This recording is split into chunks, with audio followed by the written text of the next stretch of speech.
One of the saddest losses for me of this whole COVID season has been the forced cancellation of all the camps we run for broken-hearted children at Lonesome Dove Ranch. Almost every kid that comes through the ranch has been placed in the foster system due to some extreme level of abuse and neglect. The charity that runs the ranch is 5 years old this summer, and this was supposed to be the most impactful summer yet. And to make it even more heart-wrenching, since the pandemic started, reported cases of child abuse have gone through the roof. Quarantine, lockdown, kids at home from school, hotlines have been blowing up with reported cases of child abuse, which means what we do is more needed than ever before, and we've not been able to do it. So as I walked the ranch this summer where kids are supposed to be, I've gotten emotional more than one time about what's not happening. Our phrase at the ranch is, it's a place where healing happens. And when I walk it and there are no kids there, my heart breaks over the healing that's not happening in these kids' lives this summer. So for some small level of consolation, we have a pretty rigid schedule every day at camp. And I know where the water park is and where the horse riding is and where the archery is and where crafts are and chapel is. And I know what times they are. And I'll find myself at those places at certain times of the day, praying over the kids that were supposed to be there this summer. The last day of camp is probably the most powerful day of it all. We take the kids on a hayride, and we make 4 strategic stops while we're on that hayride, and every one of those stops is important. We use the sights and the sounds of the ranch like parables to teach spiritual principles that apply to the kids' lives. The first of the 4 stops is a fallen tree, and it refuses to die. It's literally lying on its side, growing parallel to the ground. It's no longer standing, but it stays rooted. It's been knocked down, but it survived the storm, and even though it's broken in a sense, it remains beautiful, flourishing in its brokenness. It reminds the kids, it reminds all of us of the promise from 2 Corinthians chapter 4, verse 8, where the Apostle Paul said, "We are pressed on every side by troubles, but we are not crushed. We are perplexed, but not driven to despair. We are hunted down, but never abandoned by God. We get knocked down, but we are not destroyed." The second stop on that hayride is at the horse corral. A lot of horses stay there, but one particular horse we stopped to visit that day is Hope. Hope is one of the horses at the ranch that was removed from a very abusive environment in Collin County. The sheriff took her away from that environment and entrusted her to our care. She had been starved and beaten before she came to the ranch. She's young and in the process of being trained to work with kids that have come from a similar background that she has come from. She's beautiful, she's smart, she loves people. And she has the reason of any horse on the ranch to be the most distrusting and disgusted with people, and yet she's the most enjoyable and likes people more than any other horse on the ranch. She reminds us of the promise of Isaiah. The prophet said this in Isaiah 61, "To all who mourn in Zion, he will give you a crown of beauty for ashes, a joyous blessing instead of mourning, festive praise instead of despair." The third stop is a lone cypress tree on the banks of the lake. It's actually an odd sight if you know anything about cypress trees. Cypresses grow in groves. They grow in groups and bundles and families. And there's a wet area at the front of the ranch where there is a collection of cypress trees growing in a wet area. But there is one lone cypress tree growing on the banks of the river. Not only is there not another cypress tree, there is no tree anywhere around it. Nobody knows how it got there. It's all by itself. But yet, even though it is alone, it is still flourishing. It flourishes because it has never really been alone. Let me explain. Do you remember the story of Joseph in the Bible? He grew up in a dysfunctional family. He was rejected by that family. He was betrayed by his brothers. He was placed in the care of people he didn't know, falsely accused, unjustly imprisoned, and forgotten by a friend.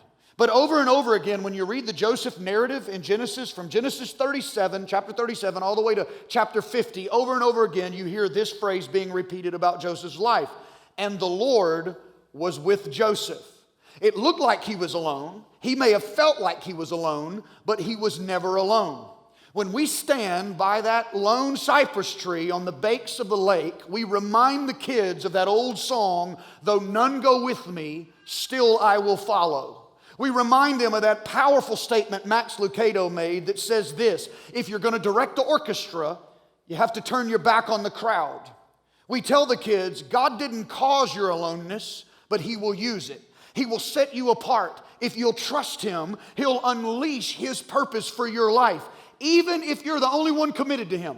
If you live in a boys' home or a girls' home or a foster family and you're the only one there committed to Him, He can walk with you, because when you're committed to Him, you are never alone. The fourth and final stop on the hayride is the cross. Every camper gets off this big hayride trailer and they gather at the foot of the cross, where I get to do the talking at the foot of the cross.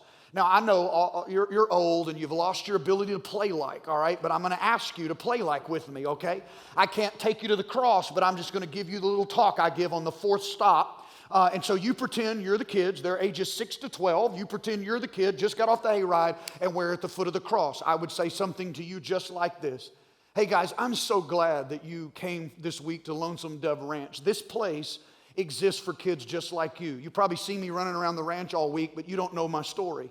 My story is your story. I'm one of you. I come from the same background you come from, the same hurt you've been through. I've been through it. I've been abused. I was abandoned by my dad. I was exploited by a bad man who did some really bad things to me. And I hurt so bad because of that as I got older, I started doing some things to try to medicate my pain. I got involved in substance abuse, just trying to drown all of my hurts and pain.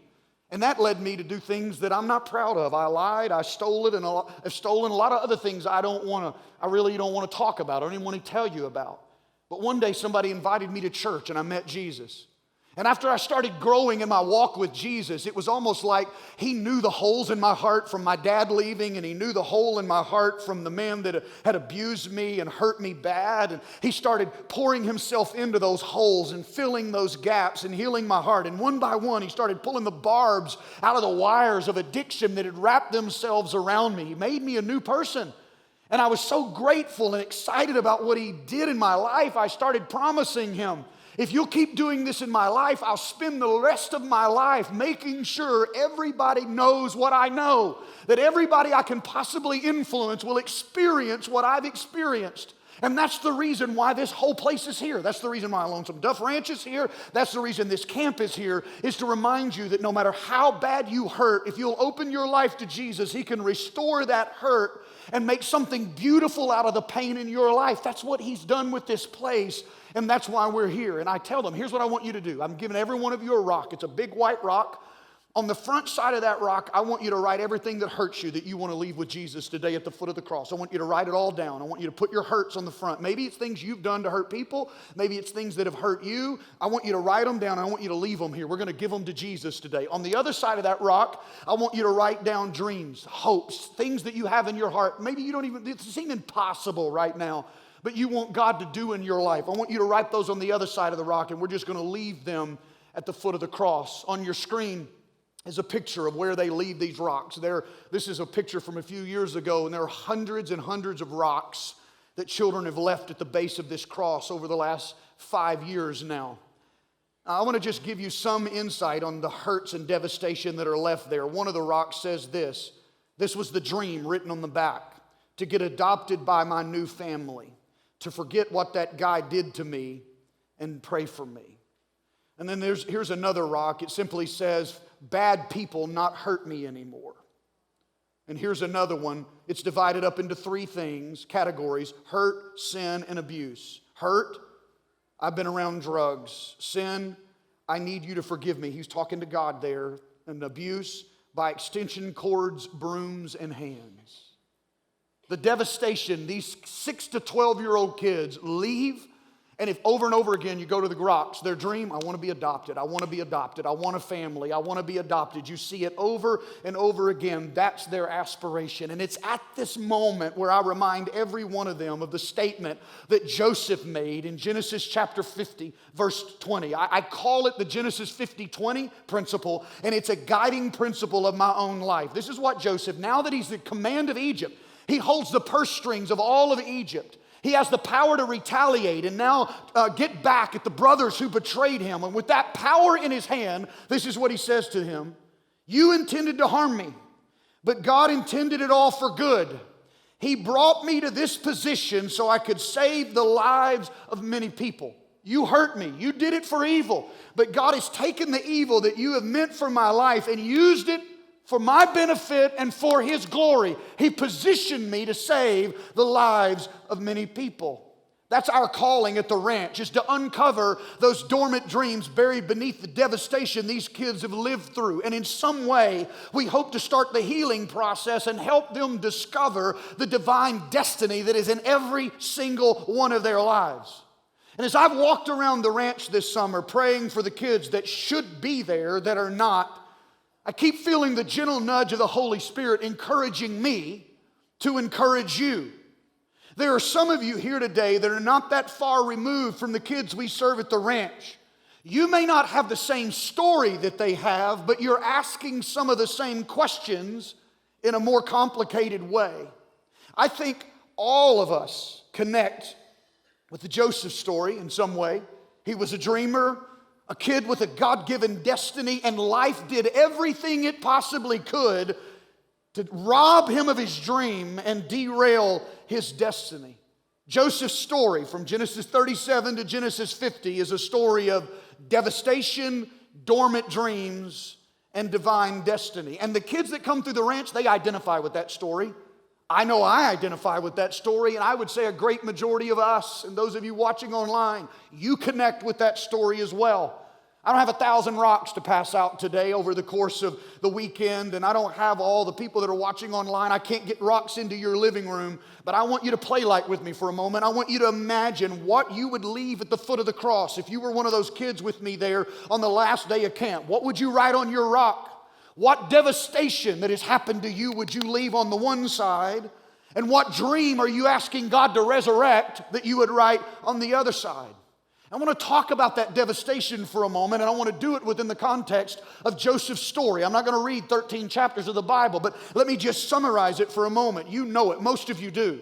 When Joseph was a kid, God gave him this vivid dream about how he was going to be used in the future, how God was going to work through him, this incredible destiny. The dream was from God, but Joseph didn't have the maturity to handle that dream, and neither did his extended family. Joseph was born into a dysfunctional family. And part of that dysfunction was created by Joseph's father. Jacob loved Joseph so much more than he loved the other siblings, and it was not a secret, to the point that it created this unhealthy family dynamic and embittered Joseph's brothers against Joseph. They hated him. They plotted to kill Joseph, but they later decided to sell him to Ishmaelite slave traders because that way at least they'll get something for him. So for 20 pieces of silver, they sell him to this caravan of slave traders, and he's on his way to Egypt, abandoned to a foreign land. So now imagine, you're Joseph, you're 17 years old, you're getting on a caravan with people from another culture that speak a different language, being taken to a world that worship all these different gods and being sold at a slave auction. He doesn't know the culture, he doesn't know the language, and he's gone from being Mr. Privileged and favorite to slave. Off of the slave auction block, he's sold to a man named Potiphar. And so that you understand it, Potiphar is basically the head of the secret service for the king of Egypt. And Potiphar is impressed with Joseph.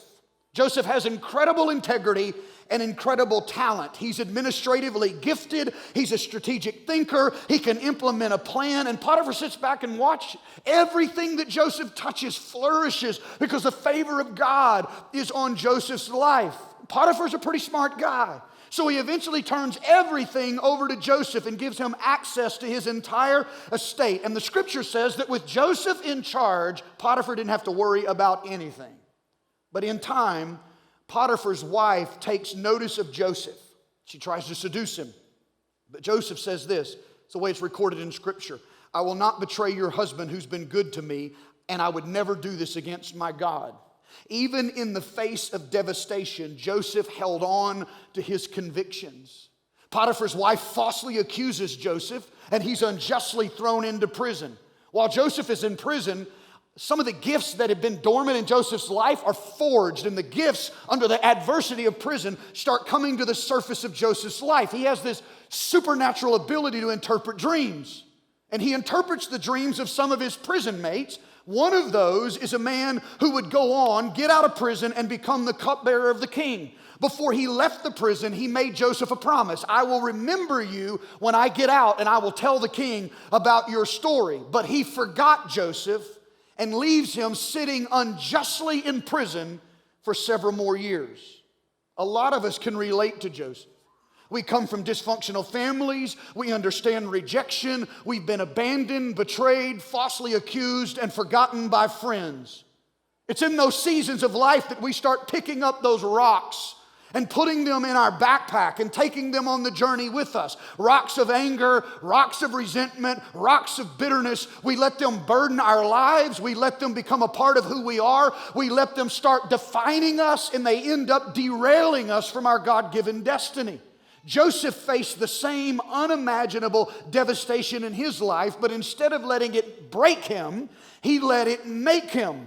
If you remember the story, you know that the cupbearer's amnesia was suddenly removed when the Pharaoh had a dream that none of his wise men could interpret. And all of a sudden, the cupbearer was like, oh yeah, all these years later, there's this guy in prison I met who has this incredible ability to interpret dreams.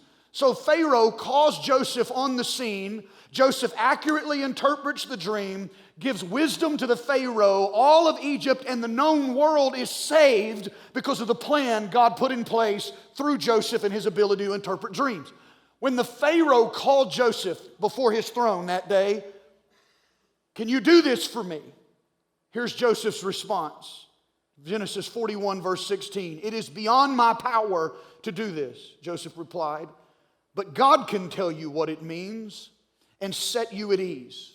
Before Joseph went through this season of devastation that lasted far too long, he was the arrogant little brother, embittering his older brothers with the favor of God and the promises of God, the favor of his father and the promises of God. But affliction had matured Joseph. He now humbly recognizes that he can't, but God can. The devastation didn't destroy Joseph. It developed him. It shaped him for his dream. It formed him for his destiny.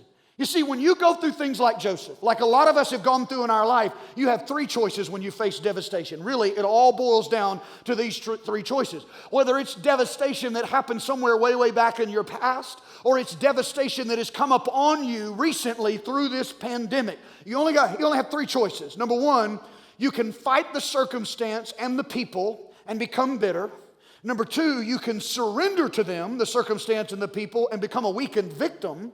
Or number three, you can surrender to God in the middle of all this and see the promise of Genesis 50:20 at work in your life, where God starts taking evil circumstances and evil intentions of people, turning them around and making those things work together for your good and for the expansion of His kingdom. When you surrender to Him, Genesis 50:20 can be at work in your life.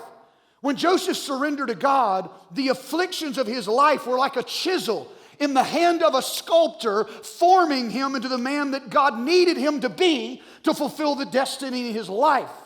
Listen, if you only get one thing from me today, you don't remember anything else I say today, you have to get this. You have to understand the power of the dream and the God-given destiny that He has placed on the inside of you. Every single one of us has a God-given dream and purpose. Now, you may say, not me. I'm 70 years old. I've never discovered it. I'm 50 years old. I'm 18 years old. I don't know what God's plan is for my life. Your dream may be imprisoned. Your dream may be hidden. Your dream may be undeveloped. But you have one. God put it in you. All of us have it. Listen, your God-given dream is the hope of what you can be and can do for God.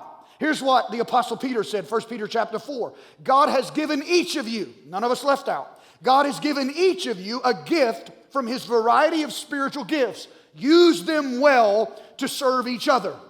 He's equipped you for purpose and destiny. Listen, this isn't just for the exceptional. This isn't a promise that's just for the extraordinary. This isn't a promise just for the highly favored. This is for every single one of us. Solomon says it this way, Ecclesiastes 3:11, God has made everything beautiful for its own time. He has planted eternity in the human heart. He planted eternal destiny and eternal purpose on the inside of every one of us. He created us, and in the process of creating us, He set eternity on the inside of every one of our hearts. He set eternity in every human heart. That includes yours. Here's how Paul said it, 2 Corinthians 4, verse 7. But we have this treasure in jars of clay, to show that this all-surpassing power is from God, not from us. We're fragile earthly vessels made out of dirt. But inside these fragile earthen vessels, these jars of clay, is eternity, is this treasure, this supernatural glory of God that has been placed on the inside of every one of us. Here's the problem. Too many of you think that these promises apply to everybody but you. Listen, your dream may be imprisoned, it may be hidden, it may be forgotten, it may be undeveloped, but it's there.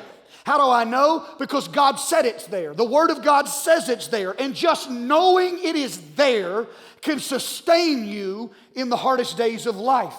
The thing that saved Joseph through all of the devastation he went through was this awareness of a dream that God had placed on the inside of him. So while he's riding in a slave trader's wagon, he is being sustained by the dream. He knew that the current reality didn't align with the promise of God. So he knew the current reality had to change because God had made him a promise. He had a dream. When he is in Potiphar's house and then in the prison while on the auction block, it is the dream of what God had promised, what God was going to do, that preserved him and gave his life direction. Now, Joseph wasn't sure what it all looked like.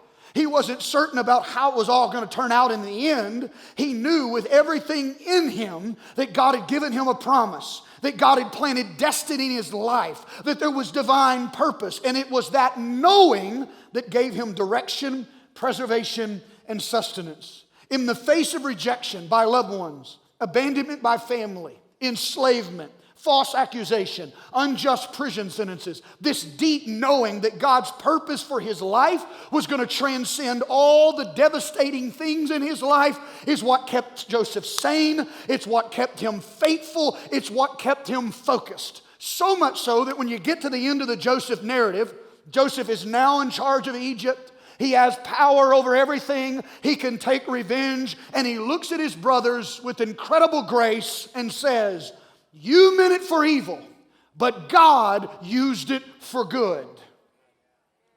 This is what you have to remember. The God-given destiny in you is more powerful than the devastation that has happened to you. There is power in your dream. There is power in what God has planted on the inside of you. And I know some of you don't believe it. Some of you are thinking, "Pastor, when I know that's true for most people, but when God passed all that stuff out, I slept in that day. I didn't get it, all right?" I'm telling you, that's not right. It's in you. There is power. There is a treasure inside that earthen vessel you're living in. There is treasure in that jars of clay. There is eternity in your heart, power in your dream. A dream is what took Abraham Lincoln from abject poverty to the Oval Office. A dream is what freed Helen Keller from a dark, mute life sentence. A dream empowered Thomas Edison to put thin filament in a tube and ultimately light the entire world. A dream caused a bicycle to fly on the wings of the wind at Kitty Hawk. It's in you, even if you don't know it. It's in you, even if you don't believe it. You were created by God to be a solution to a kingdom problem. He didn't mess up when He made you. He made you on purpose with a purpose. And when you have this knowing in your heart, when you know that, when you believe that, you just can't quit. The dream is what gives you clarity when it's foggy, when the lights go out, when a pandemic hits, when the world turns on you. The dream acts as your GPS. It steers you and gives you clarity, drives you when you don't know what else to do and you don't know where else to go. It gets you up when you're tired. It puts you to bed for rest so you can make it for the long haul. The dream is what gives you direction. The dream in you, once you finally become aware of it, becomes the same thing for you on the inside as that honing device God put on the inside of those pigeons. You know those honing devices, you can turn them loose and they always make it back home? Most of us don't know there is such thing as a war pigeon. I went back and read about it again. I'm so infatuated by this. It's amazing to me that one of the keys to victory for the Allied forces in World War I and World War II were pigeons. They were the unsung heroes of World War I for sure.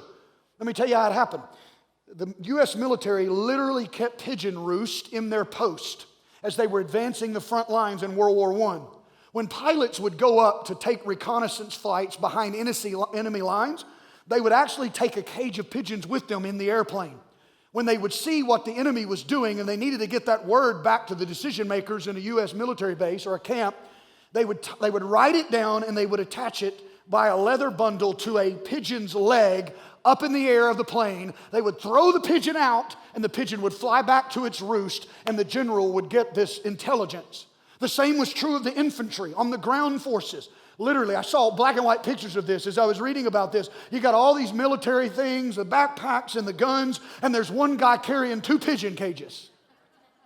Because when they get behind enemy lines and they're surrounded and the radio doesn't work, they write it all down on a piece of paper, attach it to the leg of the pigeon, and they get key information back to their commanding officers. How? Because God put on the inside of that pigeon this divine ability to find its way. And can I tell you, that same honing device is on the inside of you. It was Joseph's honing device on an auction block, in Potiphar's house, in a slave trader's wagon. He knew this current reality could not last forever because it did not reconcile with what God had promised him. In a COVID world or any devastation in your life, it is a dream that is going to pick you up off the mat and make you realize I was born for more than this.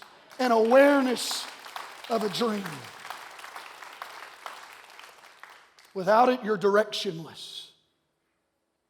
As an inventor, Thomas Edison made 1,000 unsuccessful attempts at inventing the light bulb. After it was all done, a reporter asked him, how did it feel to fail 1,000 times? Edison replied, I didn't fail 1,000 times. The light bulb was an invention with 1,000 steps. That's the response of a man with a dream. The dream was a honing device on the inside of him that kept him pushing through what others perceived as failure and what he felt as adversity and devastation. Pastor Wayne Cordero has written an incredible book called Dream Releasers. I read it way back around 2000, 2001, I think is when it came out, somewhere in there. There's an incredible statement in that book Pastor Cordero makes. It's a sobering statement, and let me just kind of leave you with this statement. He says this, the richest spot on the face of the earth cannot be found in the diamond mines of South Africa. It is not the oil fields of Saudi Arabia. No, the richest plot of land on this planet is in your very own neighborhood. It's the cemetery.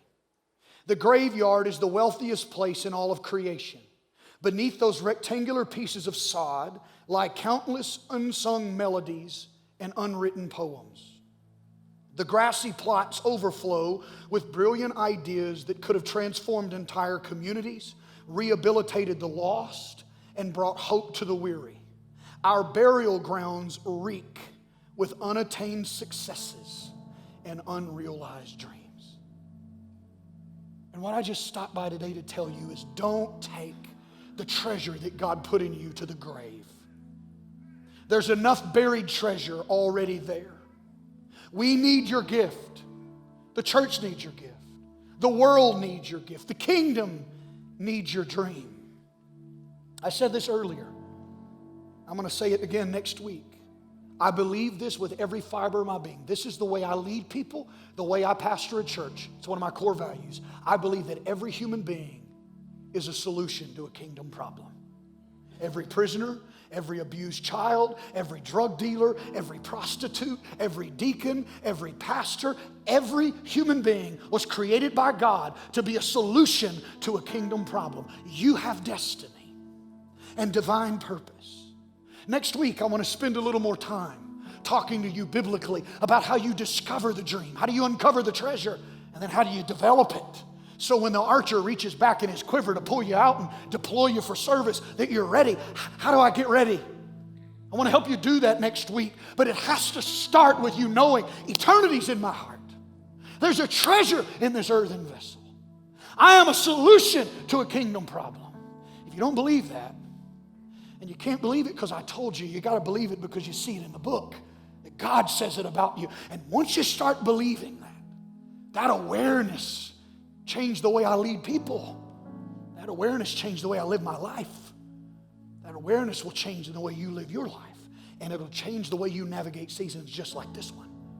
Because there's something in you bigger than this moment that transcends this moment. Listen, I can't get you to the cross, okay? But I want to ask you a question, just like you were a 6 to 12-year-old kid with me on the last day of camp. Maybe the pandemic has derailed your destiny, your God-given dream. Or maybe it's something that happened way, way back in your past. If you were one of the little ones standing with me at the foot of the cross on the last day of camp, what would you write on your rock? What hurt would you need to leave on one side? And what dream would you be asking Jesus to resurrect on the other side? It's different for all of us. Listen, I don't have time to tell you this all, but I felt like I just needed to leave this right here with you before I pray. For 20 years, I held a dream on the inside to start a camp for abused and neglected kids. I was a survivor of childhood sexual abuse. I was preaching youth camps all over America, and I'd give my testimony. And there'd be 1,000 kids. 300 would respond to the altar and cry because nobody had ever publicly talked about their story, and they identified with it. And I would say, God, I need more than one night with these kids. I need a week. Why can't there are camps for burn victims and camp for special need kids? Why can't there be camps for kids like me who had their hearts ripped out? Why can't we have a place for that? I never told anybody but Haley. 2008, 2009, I felt like the Lord led me to preach on Proverbs, where it says, if without a vision, people perish. And I started talking about the power of a personal vision and the power of a dream. And I was getting up, it's a series of messages. And one Saturday night, while I was getting ready to preach in this church, in another building many years ago, the Lord said, you can't preach this word with integrity if you don't tell your dream. I'm like, God, I can't talk about that, because if I talk about that and it never happens, I'm like a failure. If I talk about that, then people are going to hold me accountable. It's kind of like telling somebody you're on a diet. How much weight have you lost, you know? You don't tell people that. I don't want to tell anybody that. 20 years it had been a secret. Just Haley, just me. He said, you can't preach the word I've given you for tomorrow. If you don't tell it, you don't have integrity. So in the middle of that message, I got up and said, I've never done this before publicly, but I have a dream of having a camp for abused kids. I don't know what it's going to look like. I don't have a clue what I'm doing. I don't know how to do it. It's just a dream. After that service, people started coming up to me saying, Pastor, I've never told anybody this, but I was abused as a kid. I want to be a part of that. We all got in a little room and started dreaming. A year later, we had our first camp for abused kids with about 20 kids in it. The next year, we had about 40. The next year, we had 50. 5 years into it, a charity bought a ranch, and we run these camps throughout the summer, impacted hundreds and hundreds and hundreds of kids, and we've seen dozens and dozens and dozens of them get placed in forever families and adopted because of that. I walk around that ranch now and I pinch myself because I spent 20 years believing it could never happen. And I sit there and I walk on it. Hope walks by and I just, she's really here. It's really happened. I don't know how it happened. I couldn't take you back and show you a plan how to make it happen again. I don't know how it happened, but it happened. And I was walking the ranch just last week praying. And I was praying over, we started an unfinished campaign at the end of November to build a kids area with special needs ministry space, impact the next generation, buy an old Brookshire's in Wiley, turn it into a campus and impact college students and youth as a youth center there, put a campus in a prison. Our Garland campus launched, was supposed to have a grand opening, and in Easter they didn't get to have it. So there's about 80 to 100 of them still meeting down there as a core team. It feels like all of that was robbed from us. And the Lord reminded me, Brian, as real as the dirt under your feet is, you're going to see all that too. what you started to finish the task. It was the unfinished task of covering this region with the glory of God, touching generations and prisoners with the gospel of grace. You're going to stand on it, and it's going to be as real to you in the future as this ranch is today. It all starts with a dream.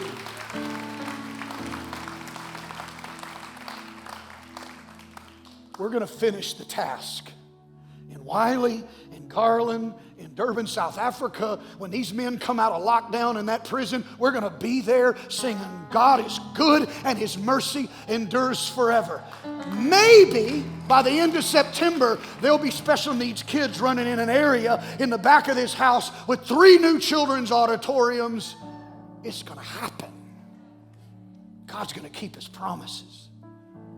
And when I was reminded of that, it became the GPS. I'm going to keep getting up early, keep going to bed late, keep trusting God, because this reality doesn't line up with what God promised. It ain't going to be this way forever. I want to say it to you today. It ain't going to be this way forever. There's treasure on the inside of you. Destiny on the inside of you. You, not your neighbor, you. It's not for everybody else and not you, it's for you. So let me pray over you today. Would you stand with me? I want to pray over you today. I want to pray that God would rattle the bones of a dead dream. I don't care if, my heart, there's an old man watching today. And you say, you're listening to this and you're saying, but preacher, that's for young people. I'm an old man. Listen to me, sir. Listen to me. One moment of favor with God is worth more than 70 years of striving, trying to do it yourself. Don't give up on what He's promised you. Don't you give up on what He's promised you. We're going to dismiss the same way we have the last several weeks, from the back to the front. If God's dealing with you and you just want to sit in this, we have an incredible moment, a song that connects to this moment. You just want to sit in it for a minute. Just stay there and let people pass on by you. Those of you that are front, get a little longer to worship today. And we're going to create space for you. If you're uncomfortable, it's too crowded, 2 weeks, there'll be more space. More space. Father, will you bless them and keep them? Will you make your face shine down upon them? Will you be gracious to them? God, one of the ways you can be gracious to them, if they're 80 or 18 or 8, rattle the tree. I remember as a little boy, Lord, standing on a t-ball field. I couldn't pay attention to the ball because I was enamored by airplanes. I'd never been on an airplane. I wanted to fly. I wanted to fly. Just in my heart, I knew I was going to travel the world. I didn't know how. I didn't know when. But most little boys from my little town didn't grow up and fly on airplanes. But you rattled something on the inside of me. I pray you'll rattle something on the inside of the men, women, young and old, listening to me today. You'll stir the bones of a dream on the inside of them. Be gracious to them, Lord. Turn your countenance their direction and grant them peace. In Jesus' name.